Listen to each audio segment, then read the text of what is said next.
of America, and to the republic for which it stands, one nation, under God, indivisible, with liberty and justice for all.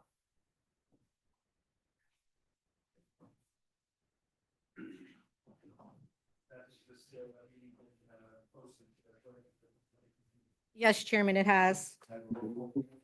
Mr. Davis. Here. Mr. DeWise. Here. Ms. Fisher. Here. Mr. Grillo. Here. Mr. Parikh. Yeah. Councilwoman Roberts. Here. Mr. Scott. Chairman Sabrowski. Here. We have a quorum.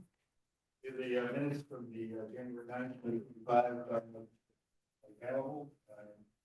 Anybody have any questions, comments, or edits for? If not, can I get a motion for approval? I'll make a motion for approval. Mr. Davis. Yes. Mr. DeWise. Yes.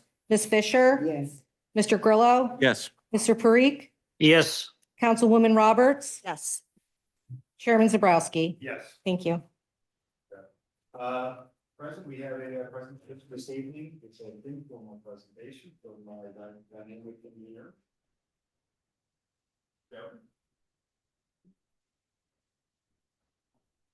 Good evening, Commissioners. My name is Thomas Roselli. I'm an attorney from the law firm Roselli and Roselli. I'm here on behalf of Larry Sachs, the attorney of record who got called out of state on an emergency.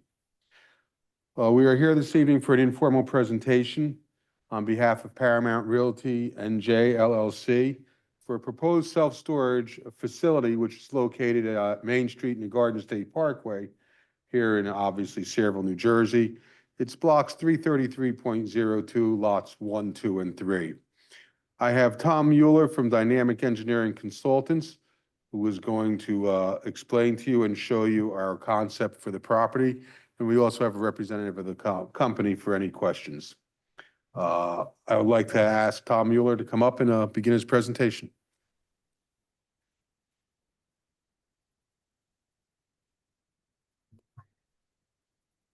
I have the two exhibits. I have some handouts of the same PowerPoint if you guys want them.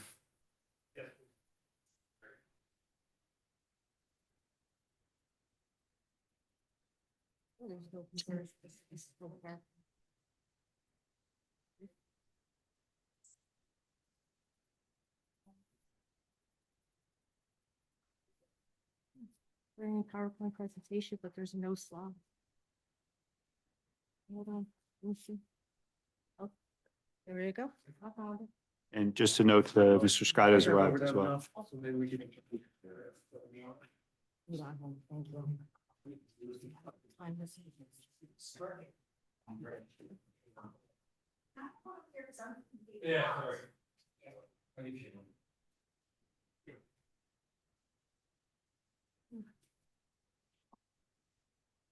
Everyone else?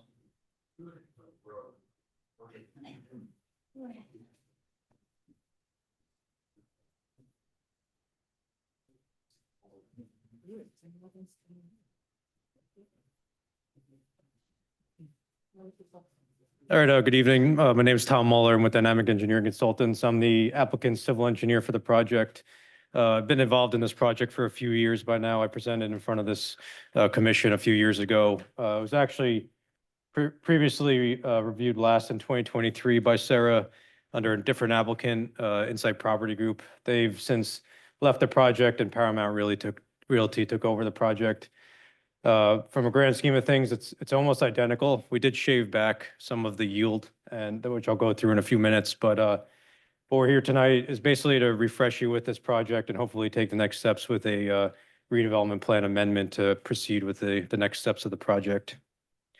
So there's just a really short PowerPoint here. I'm not going to go through everything here, but Paramount Realty is a new applicant, so I believe they would be requesting to be deemed an approved redeveloper for this project. But obviously, you could read about them. They're a very large developer throughout the state and throughout Pennsylvania. I've personally worked with them on many projects, including self-storage projects, so they're more than capable. But as Tom mentioned, this is block 333.02, lots 1, 2, and 3. We have frontage on Main Street only. There's also a frontage on the Garden State Parkway, but our only access is on Main Street. The site's about 3.4 acres. We have about 316 linear feet of frontage on Main Street. And then there's a large JCP&L transmission line easement in the rear of the site. So the first few slides are really just going through the Paramount history and what their previous projects are. But if you want, we could skip to Which slide? slide, just two more slides. Yep. Slide 6? Yep, perfect. Thank you. So this is the site. This is just an aerial image. Right now it's undeveloped. Our frontage is on Main Street, which is in the middle of the exhibit. North is to the top of the page. You see the Garden State Parkway on the right side of the exhibit, but as I mentioned, we're only fronting on Main Street. Then you have the Kennedy Apartments immediately to the west of us, and then you have Robin Hood Drive to the south of us. And as I mentioned, previously undeveloped. There's a pocket of wetlands along the front of the site. So as you see on the next slide, the project was designed to avoid that. I do have a colorized version of this site plan. So if you don't mind skipping to the last slide, that'd probably be the best thing to look at.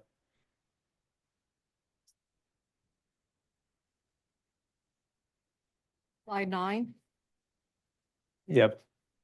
Oh, actually, sorry, it was part of a separate exhibit, but if that's not available, I that's have that. Yeah. Which one do you want? great. This one? Part of the printed package has the rendering at the end.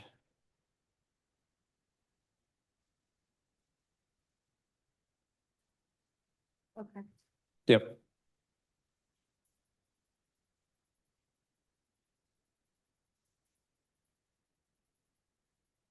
Perfect. Yeah. Thank you. So same exact north orientation, Main Street's on the bottom of the page, the Parkway's on the right side of the page, but this shows exactly what we're proposing. It's just a colorized version of the site plan that was submitted. It shows Main Street on the bottom of the page, and then it shows them one main access drive coming in on the western side of the site. So that's a two-way movement coming into the site.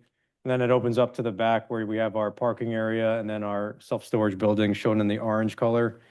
So one of the major things that we did since this was last presented in 2023 was that we reduced the height of the building by 1 full story. So we reduced the size of the building by over 22,000 square feet. We also were able to redesign the building footprint to provide an internal loading area.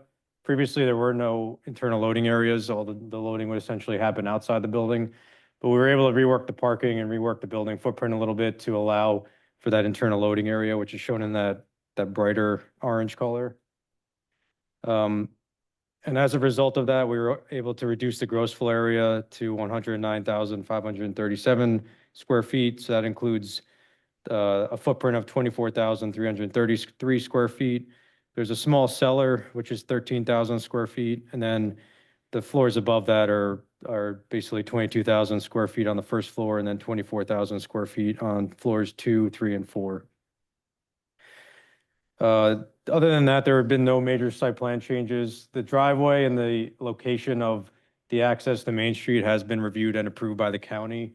There was a lot of thought that went into where that went due to the wetlands locations, due to our separation to the driveway, to the Kennedy Apartments to the west of us, due to the site triangle considerations to the Garden State Parkway ramp. That driveway was the ideal location and it is approved by the county. We're more than willing to provide the traffic analysis to support this as we advance with the project. But this driveway has been designed to be safe and definitely efficient for this site. I think it goes without saying how limited traffic is for self-storage uses just in general. They're extremely low traffic generators. You're seeing a couple customers a day. This is not a daily use operation. It's truly just for long-term storage for the local residents. That's really it from a grand scheme of things on the layout. Just really quickly on zoning, we are in a redevelopment area. This is the waterfront redevelopment area, parcel J. The underlying zoning is in the LI4 zone. So the main purpose of the redevelopment amendment that's being requested is simply to add self-storage as a permitted use in that redevelopment plan. The redevelopment plan is from 1999, so it's obviously it's quite dated at this point. Self-storage was not contemplated when the redevelopment plan was established back in 1999, and we're simply asking for this use to be permitted. There are a number of other permitted uses, like in the LI4 zone, warehouses are permitted and much more intense uses are allowed in the redevelopment plan. This is one of the most passive uses you could have, and it's an ideal type of use for this type of property. There's also some more relatively minor revisions to the amendment or to the redevelopment plan we're asking for, such as minimum lot area is required to be 5 acres. But as I mentioned, the site is only 3.4 acres, so that's just a minor bulk change that we are requesting. There are no adjacent properties that are available for purchase or anything. We're completely blocked to the north from the JCP&L easement, so it's just an existing condition that we're asking for clarification on. And then we're just looking for clarity on the building height. There is really no requirement for building height in terms of number of stories or height of the building now. We just want to establish the fact that this is a 4-story building with a cellar and just have that adopted into the redevelopment plan. And then finally, there are no specific requirements for parking or loading for self-storage uses. We have a lot of industry data that shows that this project would be perfectly suited with the amount of loading and parking that we have proposed. So we did provide a red line markup of the redevelopment plan with our recommended parking requirements and loading requirements. So that is something we would ask the borough to consider. But other than that, that's the grand scheme of the site plan design. And then just for a quick visual, we have some elevation drawings that were prepared that just show you what this building is going to look like. So I'm sorry if you don't mind going back to the PowerPoint.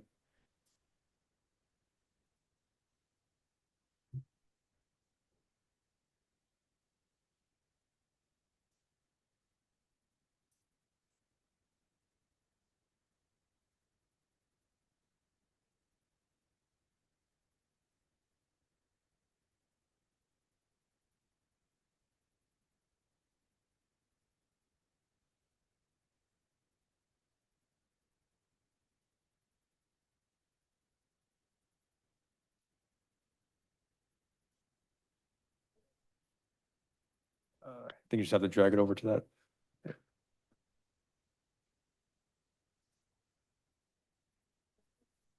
Yeah, perfect. Thank you. This is just an example rendering for the site, just showing what the elevations of the site building could actually look like. So it's all completely surrounded on all 4 sides by an aesthetic facade. It's not just CMU block in the back. They actually wrap the entire building with a very gorgeous facade design. There's no lighting or windows or anything above the first floor. There's very limited windows just for the office, just for your standard access into the office. But you're not going to see large windows or signs or lights like you see on some modern self-storage buildings. We're very aware of the fact that there are residential uses in the area, so we are not proposing anything along those lines. It's a very subtle design. This is just basically the first draft of the design, and it's subject to some refinement, but this is roughly what they're considering doing on this site. The rendering on the left side of the screen also shows how far set back we are from Main Street. It shows some of those trees along the front of the site and that wetland area. So we're not right up on the street. It's really set back a few hundred feet from the road. And then the image on the right simply shows the interior where the parking is going to be. You essentially won't be able to see that from Main Street, but it just shows that we're wrapping the entire building in a nice facade. And then the next slide just shows another 2 perspectives of the building. Just on the left shows the rear of the site where some of those loading areas are going to be. And then the right side of the screen just shows what the building is going to look like from the Garden State Parkway off ramp. So you could just see the mass of the building compared to the roadways. But that's really my presentation. Just we're taking the first step here and be happy to answer any questions or go over anything I missed. Questions or comments from the commissioners?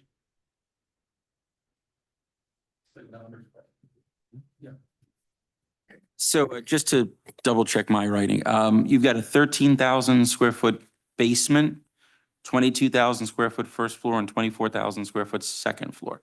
Second, third, and fourth are 24,000. Oh, second, third and fourth. Okay. Yeah. And is the basement used for storage space Yep. for customers or is it operational storage space? It's all storage for customers. And how many units do you get out of all that space? The unit mix is still being established. It's something that would be done over the next few months, but just in general, you'd see like between 800 and 1,200 units in this building.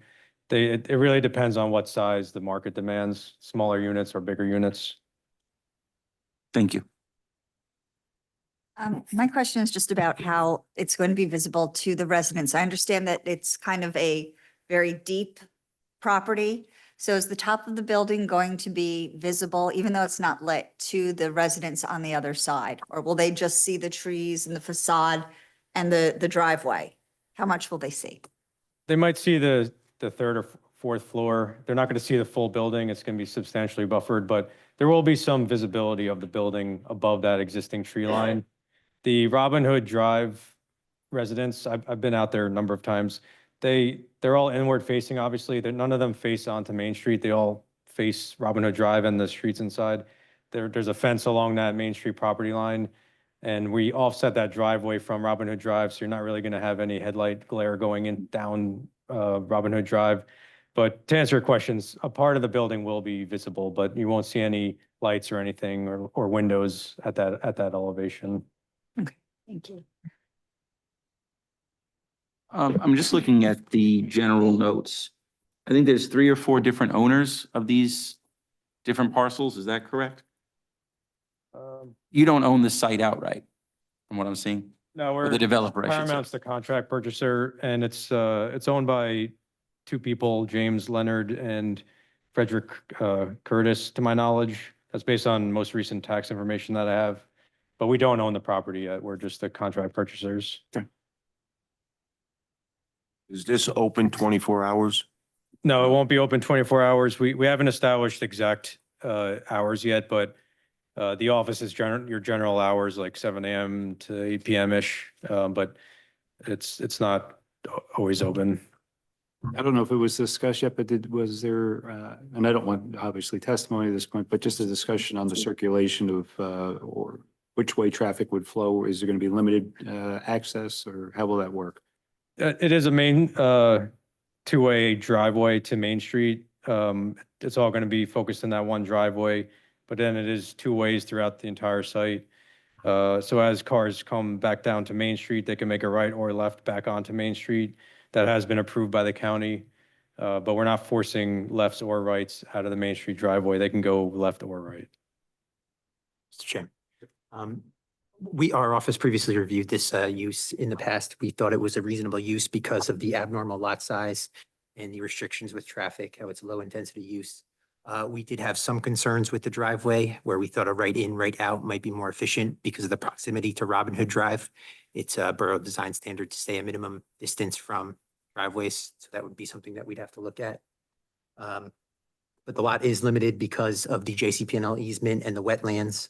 So they designed around it. There aren't many other uses that can fit on this property, so it would be reasonable. However, there are a couple amendments we would need to make to the redevelopment plan, such as parking, loading, as described. The previous time they came in, there were height concerns. However, they fixed that, so they have made some adjustments. But it would all be something that we would need to look into. But it would be a reasonable use, just it would need to be approved by the commissioners. Sure, Vina.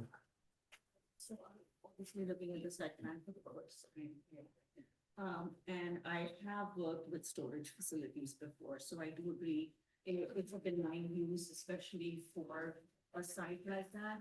But I would recommend, and I'm sure it will be covered by this site plan when they review it. But since we're making an amendment to the redevelopment plan, right? Something to look at is, I'm looking at the Main Street view. You do have some trees planted, but I would recommend some shrubbery too, a high shrubbery, so that there is a visual screening and you don't see the bottom. Because I have noticed with trees being planted, still the bottom half is seen.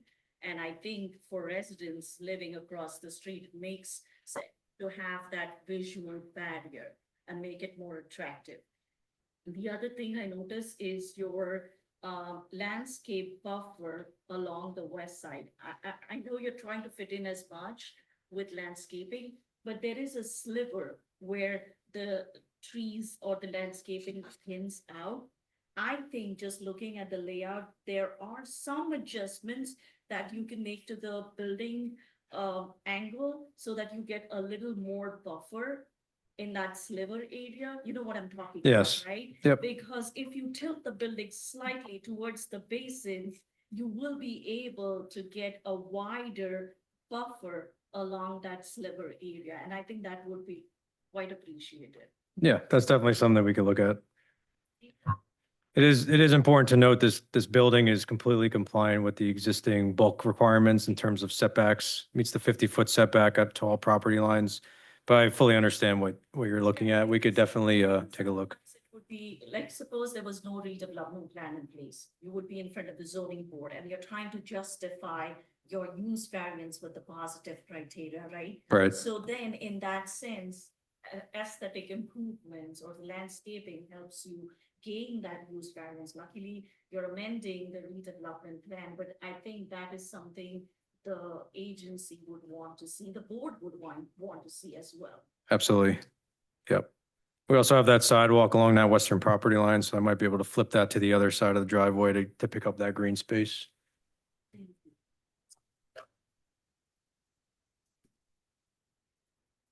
Any additional questions? Mr. Rosati? Anything?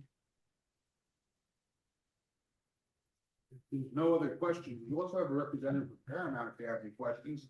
Otherwise, we would just ask that, any other feedback you'd want to give us, because we'd like to proceed with an application. Well, here's my recommendation, and I did speak to Mr. Sachs about this already. This application, not in front of this board, but in front of Borough Council, received quite a bit of concern by local residents. One of the recommendations I had early on with Mr. Sachs, which hasn't been done at all, was a community outreach. I specifically would ask that you engage in that. We can assist with that community outreach by providing a meeting space or what have you, but I think it's important for you to be able to talk to the residents and see what their concerns are. And it looks to me that you've really addressed them in many ways, but I think it's important for them to be comfortable as well with this application. And then we can begin the more formal process after that. We have no problem with that. We'll start making arrangements between Mr. Sachs, my clients, and the board to come up with a date where we could get it word out to the public and definitely have that outreach. Thank you, Mr. Rosali. Appreciate it. Anything else from the board this evening? Feedback? I think we're We'll take good. that under consideration along with the items that were mentioned tonight, and we will see you again. Thank you. Appreciate it. Thank you Thank you very very much. much.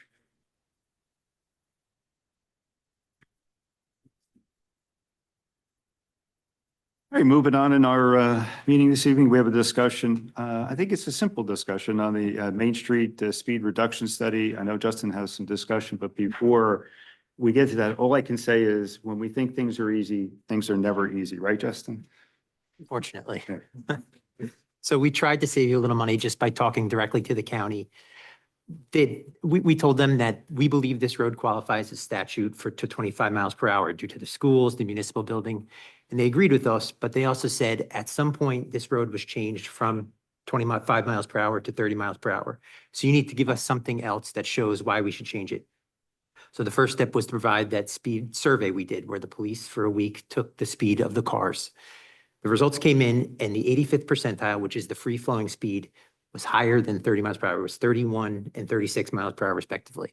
Now that sounds like it might be good, but in this application, you want your speed to be within 5 of the free flowing, because then you could just say cars are doing this anyway. It's safer. We have to change it.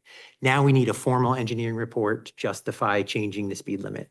So that'll include reviewing other 25 mile per hour speed limits, coming up with solutions to get lower speed, such as speed limit signs. So we put together a proposal to do the required engineering report to try to get Middlesex County to lower the speed limit. Any questions on it I could answer? Justin, I think it might be important to note that it was the borough that requested the county raise the speed limit to 35. It wasn't just arbitrary. The borough put in a request to raise it at some point, and now we have to justify why we would like it lowered. You said the borough requested the 25? Yes, yes. Raise? Do we know when that happened? Because I'm going to say that had to happen. It was a long time ago. Long time. It was when they took possession, I think. Before Dave Samuel was borough engineer, which was 40 years. Because I know at one time, Cars didn't even go that fast. at one time, Said it might MacArthur make- Avenue was a county road. Yes. And they flip-flopped MacArthur Avenue with a portion of that portion of Main Street to make that a borough road. Yes. But times do change, and I think the recognition is, and if you, obviously, even that limited survey we had, one of the concerns, or one of the major concerns is safety, traffic safety. And even the reduction of 5 miles from 30 from 30 to 25, I think can have a significant impact, particularly on the work we've been talking about down in that area. So we want to discuss further, I don't mind, but I would like to get a motion tonight to see if in fact we can move forward with the engineer survey. Question. Yeah. Is that are we talking 25 miles from Main Street by the Parkway all the way up here, or just the Main Street here? Just to MacArthur. It's Washington to MacArthur. Okay. Thank you. I'll second it. Roll call? Mr. Davis? Yes. Mr. Dewise? Yes. Ms. Fisher? Yes. Mr. Grillo? Yes. Mr. Parikh? Yes. Councilwoman Roberts? Yes. Mr. Scott? Yes. Chairman Zabrowski? Yes. Thank you. Anthony, attorney's report? Thank you, Chairman. There's 2 items on the agenda regarding the Riverton site. One is a resolution approving a recognition agreement between Sayreville Seaport Associates, Urban Renewal, and Starbucks Corporation. The agency currently is in a master ground lease with the redeveloper, and the redeveloper is looking to lease the space to Starbucks. So there's a recognition agreement that acknowledges our master lease with the developer and just confirms that everything is in order. We're not, developer's not in default. This is a standard form document that is required from the leases. So you'll see this for Starbucks and other tenants that are looking to lease space at the Riverton site. Okay. The second resolution is a resolution approving a sub-project allocation agreement form for Bass Pro Shops. In the redevelopment agreement between SERA and SSA, the redeveloper is allowed to develop the property in sub-projects, and when they do so, they have to provide a sub-project form to provide the information. In this case, they're providing information on Bass Pro. The sub-project form is attached to the master redevelopment agreement. So again, this is a standard form, and you'll see this as new tenants come online. If anyone has any questions. Questions or comments for our attorney? For each, put your phone up there.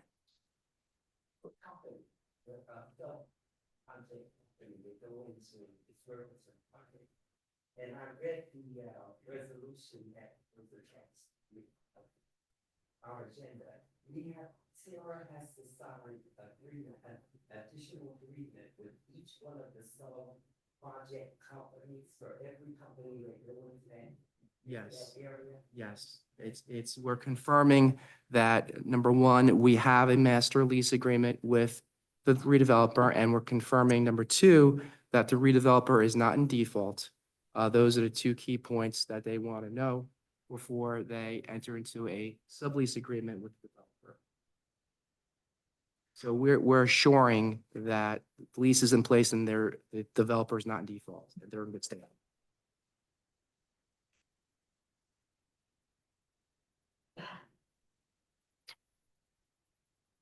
Any other questions or comments? If not, moving on to engineers report. Mr. Chairman, as everyone can see in the photo provided, work is continuing at the river site. The Bass Pro Shop steel framing has been completed and they are continuing at a very rapid pace. I highly recommend going out to see it. It's very, very interesting to look at.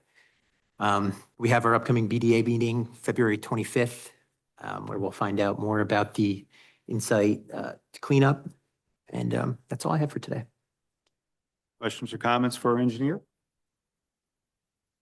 If not, moving on to our executive director's report. Himanshu is on the other side of the world. And we have Zach. He's enjoying Australia. He sends his best. I spoke to him today. So as Anthony and Justin discussed, the Riverton project is continuing. You have the 2 resolutions that'll be coming up. Additionally, the management agreement for parcel A is being still in discussion between Middlesex County and the NJDEP. Middlesex County has done their part and submitted a proposed agreement to NJDEP and is currently awaiting a response. I spoke to Middlesex County earlier this week. They anticipate some response, either a signed agreement or some feedback in the coming weeks. Our FTA grant, which is to get the $1 million to study the connection between parcels B and C underneath the Garden State Parkway at Riverton. SERA has submitted all necessary documents to finalize the onboarding process. At the February 10th meeting of the North Jersey Transportation Planning Authority Regional Transportation Advisory Committee, they approved an amendment for their fiscal year 2024 to 2027 transportation improvement program that added the Sayreville Waterfront Multimodal Transportation Improvement Project. So this is a critical milestone in securing our funding and getting us closer to being able to conduct that study. The area in need of redevelopment recommendations. The planner is going to be coordinating with the planning board and borough council schedules to establish some timelines for preparing and presenting SERA's recommendations. Once these timelines are finalized, they'll be shared with the commissioners. It's important to note that they could be subject to change due to scheduling factors or unforeseen circumstances. The Main Street and downtown revitalization. So we've sent the letters out to the property and business owners in the Main Street area. We've already started receiving some responses. We're going to be scheduling some meetings in March to gather some additional input from the residents and business owners on what they would like to see in the downtown area. We also have some discussions underway about branding and marketing strategies to create a distinct district and a cohesive identity for the area. It can include an overarching theme that can be reflected in banners, signage, marketing materials, and enhancement projects. And I spoke to Commissioner Grillo about this. I don't know if you want to expand on that at all. I know it's your area of expertise.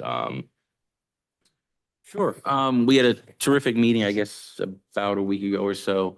Mr. Delina was involved in it as well, given his marketing background. So we were looking at how to create an effective brand identity for the downtown.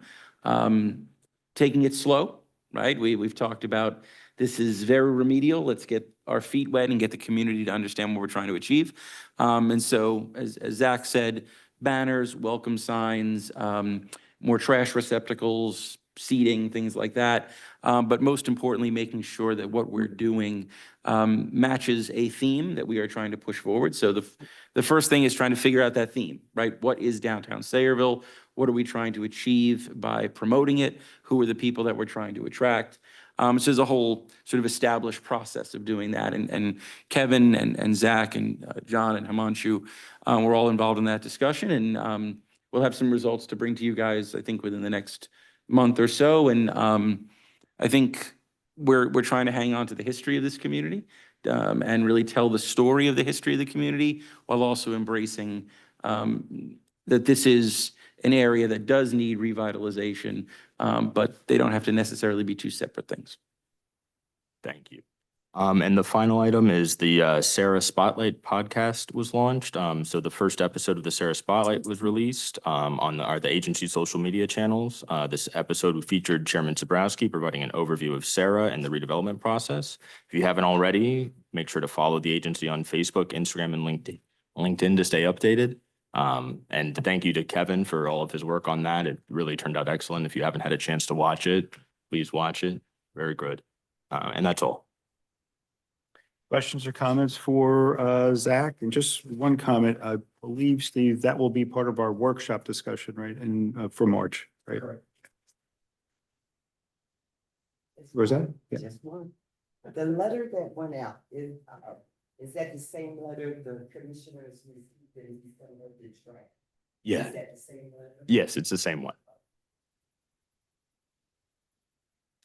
Kevin, I don't know if you want to take a moment to talk about some of the subjects that will be upcoming on the podcast that we'll be working on. Good evening, commissioners. I hope you guys are having a great week thus far. So our first episode was filmed 2 weeks ago, I believe, edited, posted last week on social media. Our upcoming episode in March, we're looking to introduce all of you to our community. So Zach and I will be reaching out sometime shortly to schedule a time for you to come by in March and record a few seconds of yourself explaining who you are, what you do, and your involvement on SERA. That's for the next episode. And then after that, we're probably going to outline some other things. I know we were also discussing upcoming projects, having our professionals do some things as well. So we probably have about 3 or 4 episodes planned, and we're looking forward to getting all of you in front of the camera and having you explain yourself to the community. So thank you, everyone. Thank you, Kevin. And one of the parts too is we are opening up, we always have open discussion as to other opportunities for our podcast, opportunities for discussion, what have you. The theme of the podcast obviously is the promotion of the borough of Saraville, right? How best to be able to extend our reach out to other communities and also to business owners and large corporations and small business owners and families that want to move into Saraville with an eye on why Saraville would be the right choice. And they picked you to be the first guy? Somebody had to do it. Really? Oh. And on that, Chairman, yes, go ahead. I did have the opportunity to watch the podcast, and I think it was excellent work. It was so professionally done. I thought maybe a camera could take and actually, because it was very informative and rather than have the naysayers have any questions with regards to what SERA is all about and what SERA is attempting to do for the borough. That first episode said it all, and especially with the backdrop. So, Appreciate that. Thank you. And one of the things nice about the podcast is it will be mobile, so we can go out to sites as time moves on as well. Yeah. I'd like to second Rosetta's comment. Very well done. Thank you. Moving on to authorization for payment of bills. We have a total of 50,420.35, which is split by 37,960.60, which is our operating total, and 12,623.75 for escrow. Any questions related to the bill list? And if not, can we get a motion to approve payments? Make a motion. Roll call. Mr. Davis. Yes. Mr. DeWise. Yes. Ms. Fisher. yes. Mr. Grillo. Yes. Mr. Parikh. Yes. Councilwoman Roberts. Yes. Mr. Scott. Yes. Chairman Zabrowski. Yes. Thank you. We have 2 resolutions tonight to approve. Anthony already explained both A and B. The first is for the recognition agreement for a Starbucks lease, which was, and that's 2025-0208. Any questions or comments? If not, a motion to approve? I'll make a motion. Roll call? Mr. Davis. Yes. Mr. DeWise. Yes. Ms. Fisher. Yes. Mr. Grillo. Yes. Mr. Parikh. Yes. Councilwoman Roberts. Yes. Mr. Scott. Yes. Chairman Zabrowski. Yes. Thank you. Our second resolution, 2025-0209, is for the subproject allocation for the Bass Pro Shop. Questions or comments? If not, a motion to approve? Make a motion to approve on a roll call vote. Second? Roll call, Mr. Davis. Yes. Mr. DeWise. Yes. Ms. Fisher. Yes. Mr. Grillo. Yes. Mr. Parikh. Yes. Councilwoman Roberts. Yes. Mr. Scott. Yes. Chairman Zabrowski. Yes. Thank you. We have commissioner comments, and just one comment I would like to make is I would like to thank our professional staff, Denise, Beth, Zach, Manchu, and our professionals for getting all their information early so that an agenda could be created early and presented to commissioners at an earlier date. This is what we're hoping to be the standard of care moving forward. There will be times where the agenda may be somewhat incomplete or resolutions because of resolutions coming at the last minute, but I do appreciate everyone's cooperation in getting that information out at a much quicker pace and a sooner date. Any other comments from our commissioners? Sharon, would you like me to review the traffic pain point study? Please. Okay. So fellow commissioners, if you recall, I guess it was a couple of months ago, we had a discussion about developing a study that looked at various pain points, right? Intersections that have significant congestion or the potential thereof. The idea was to identify areas both that are potentially impacted by SERA's work. So places like Bordentown, Journey Mill, Cheesequake, as well as areas in the downtown and the proximate area that today see a lot of congestion, but may be impacted by some of the housing development that's going up. So the Borough Council authorized Acuity Consulting Services, which is the municipal planner for the town, to undertake that study. I worked with them. The chairman asked me to kind of take the lead on it and review their first draft, which I did yesterday. We had about a 2-hour meeting on this. And so I'm not going to go through it in detail. They'll do that probably. This will probably be ready in March, Chairman. But they've done a very good job thus far. They've looked at 4 locations. The first one is Chevalier and the Garden State Parkway, so the entrance today to Riverton. There are definitely some long-term concerns over truck traffic and turning widths and things like that. And if you drive that, like I do every day, it can be a fairly problematic intersection, and it's only going to likely get worse. And so there's some suggestions for traffic management there.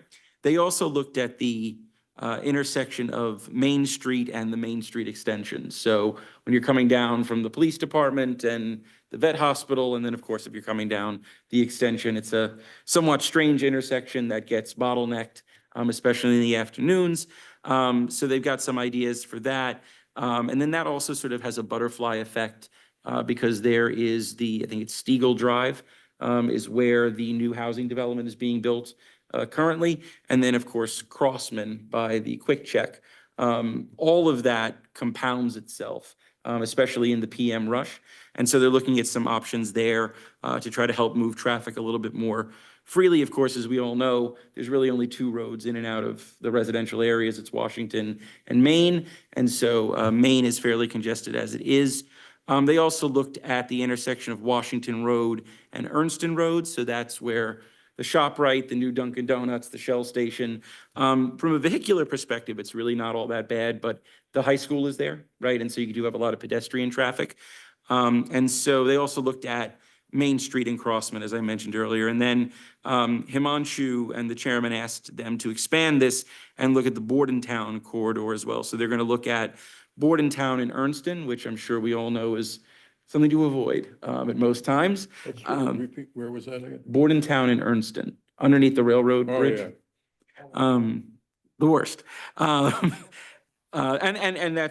it's a fairly large intersection physically, but there's no right turn on red. There's a whole host of things that I think could be potentially improved. And the same thing at Bordentown and Cheesequake and Bordentown and Journey Mill. Those 3 sites will obviously be impacted by a lot of the work that SERA is doing in terms of industrial development. So we had a very productive meeting. They also included demographic information related to population and housing, commuting trends. They looked at the 2024 circulation plan, which was done by the previous municipal planner, tried to incorporate some of this. Remember, this is not a circulation plan. This is more of a site-specific, issues-driven plan. So I think we'll get some really actionable results that could be done at the municipal level. Most likely it's going to be at the county level, but at least give us some ideas about what some of the potential long-term challenges may be, especially as it relates to truck traffic. But I'll coordinate with the chairman and Himanshu and Zach, and I think they will have a final draft by March that we could look at. May I make a comment about? I'd like to make a comment about the truck traffic. We won't comment about the traffic leaving the site, but I'm noticing a lot of trucks coming in too, and I hope that you address that. Which site are you talking about? Well, I guess I'm talking about right now, the Cheesequake Road site. I always thought about traffic, how the trucks get out. Mhm. But I see more trucks now going toward that direction. And The Arsenal site. yeah. And I just been on stopped just recently on Main Street near the Dunkin' Donuts on Raritan Street. And where the trucks seem to be going toward that site. And I hope that that's addressed, not just the egress of the trucks, but some trucks got to come in so they can fill up and get out and everything. I'll relay that to them. Yeah, and, but, before that, I guess having traveled in New York City, this is like nothing, but, the only place that I really noticed any serious traffic is at dismissal and entrance time at the high school and junior high school. And once in a while in the morning on Ernston and Bordentown. But other than that, I don't see, and a little bit maybe, it used to be more on the quick check, but nothing, you held up 2 minutes maybe, I just don't see the problem. I hope that's the worst problem we ever have, That's Fair all. enough. Thank you. Mr. Chairman. Yep, go ahead, Justin. Steve, I just wanted to give you a little update. CME is also a consultant for Middlesex County, and we are actually working on 2 of those intersections, Main Street and Crossman. We just awarded that project last year in October. They expect to start work in this summer. They're adding an additional lane at that intersection, so that should improve traffic. And then for Bordentown and Journey Mill, that they just acquired all the property, so they should be in final design. That should be bid this summer, and then construction will probably start next year. But if you need any additional information, I can provide it to you. Yeah, I was remiss. I told the consultants they need to speak to you and Vina before they go final with this. So they'll be in touch with you guys as well. Commissioner Villa, just to also add, Middlesex County is currently doing a traffic study of the Washington and Ernston Road corridor because of the dismissal sort of traffic congestion. They got it right the first time so well, Can't wait to hear what they come up with next. They are looking at improving pedestrian safety. Fill it with and sand, maybe. What do they come up with? So that it's also ongoing. So it is a known problem, and I think working in coordination, hopefully we'll be able to develop some sort of solution. Rosa? Just for Commissioner Grillo, at the Crossman and the Main Street, the study that's done there, a couple of days ago, there's an NJ Transit bus depot on Crossman, which, is that SERA's property over in that corner or?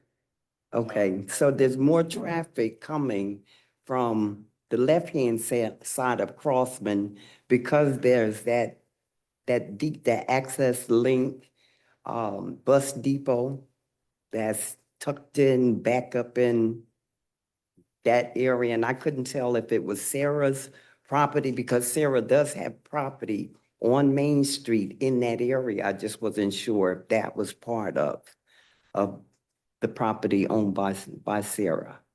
If you recall, that's actually, although that parcel is already mature, that we are studying that area itself, which would include that as a redevelopment area. So we don't have it, it's not one yet, but it is an area that we are studying and going to make a recommendation that it become a redevelopment area, specifically not for that parcel, but because of everything around it. I think would be an ideal area for that. Any other questions or comments? Steve, we appreciate that update. We look forward to the actual final report to the commissioners. I think some people say, well, why have it? We know we have traffic. Well, the question is, that's true, but we need to know the origins, we need to know the reasons, and we also need to have some recommendations on how to calm that traffic as well. So hopefully that will be a very insightful report. Any other commissioner comments? If not, I'll make a motion, or can I have a motion to open to the public? Moved. Second. All in favor? Aye. Opposed? To help keep this meeting as organized as possible, we ask members of the public to approach, state your name, and strive to limit your comment to 3 minutes. All comments this evening should refer to redevelopment and agency and agenda items and be based upon NJSA 10:4-12A and the Sayreville Economic and Redevelopment Agency rules. In the event a member of the public has questions they seek answers to, an appointment can be made during regular business hours with the agency's office. Thank you. Open to the public. Anybody from the public like to speak? Going once, going twice. Vita, do you have any comments or anything that you'd like to share this evening?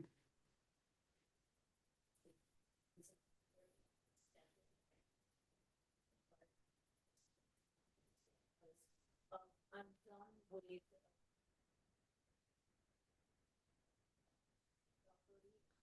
It's already sent.